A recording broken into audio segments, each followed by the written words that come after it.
Trinity అంటారు. అంటే try plus unity. Try అంటే ముగ్గురు, యూనిటీ అంటే ఒకటి, ఏకత్వము అని అర్థము. అయితే దేవుడు ఒకడే కానీ ఆయన ముగ్గురు అయి ఉన్నాడు అని మనం అర్థం చేసుకోవాలి. అయితే ఇది త్రిపాత్రాభినయం కాదు.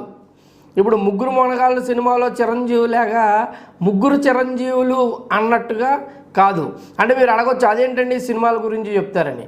ఏదో ఉదాహరణ గురించి చెప్పాను తప్ప సినిమాల గురించి చెప్పడం నా ఉద్దేశం కాదు. నిజంగా చిరంజీవి అన్న మాట మన దేవుడికే పూర్తిగా సరిపోతుంది. ఎందుకంటే చిరంజీవి అంటే అర్థం ఏంటంటే ఎప్పటికీ జీవించి ఉండేవాడు అని అర్థం.